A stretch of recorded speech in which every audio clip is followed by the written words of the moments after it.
Hi, my name is Candace Moore, and today I'm going to be talking to you about what an AAC device looks like and how as our role as educators can empower students with communication disorders to find their voice in the classroom. First, what is a communication disorder? Communication disorder is a student that struggles with speech and language, a student that has a stutter or fluency disorder, as well as social communication disorder. There are nearly 2 million people in the US alone that struggle with a communication disorder. So, an AAC device, augmented alternative communication device, looks like this: a low tech option, a self advocacy visual. It looks like visuals as simple as lanyards that you're able to put on your body, simple visuals, real life pictures, simple as that. And also a high tech option, which could be an iPad that's able to communicate words, that we're able to talk to students, and students are able to communicate back to us.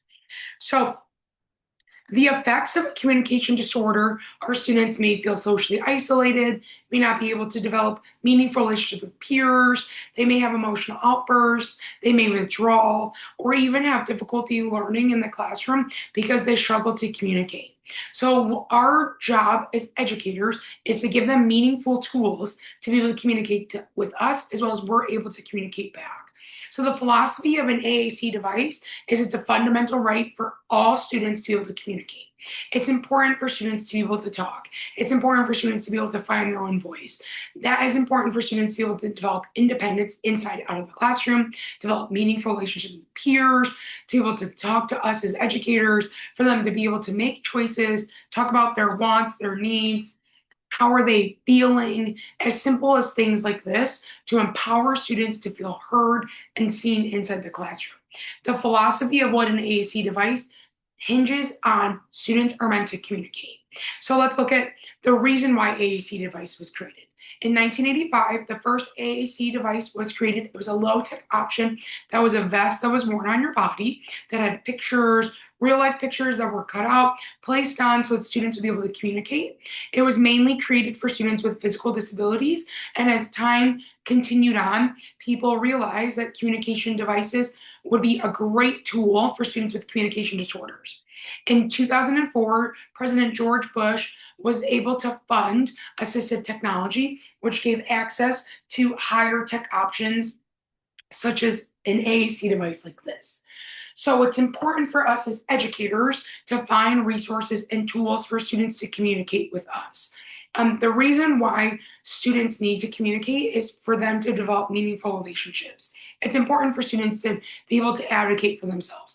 It's important for students to find independence. It's important for students to be able to find friends and be able to relate and have meaningful conversations. It's important for students to be able to ask for help. It's important for us as educators to provide these tools for them to also communicate with us and for us to communicate back. So, the takeaway from this podcast is for you to understand it's not a big daunting task for us to be able to create communication tools for students that struggle to communicate. It's as simple as cutting out a box from Chips Ahoy and saying, do you really need cookies? It's as simple as, using a program called Smarty Symbols to be able to advocate, okay, I see that you're feeling sad. Do you need to take a break? I see that you're really happy today. I love that you're happy. It's important for students to be able to utilize core boards, communication tools to be able to talk to us, as well as for us to be able to find these resources for us to be able to communicate back to students. It's important for students to feel heard and for them to find their voice. How do we do that?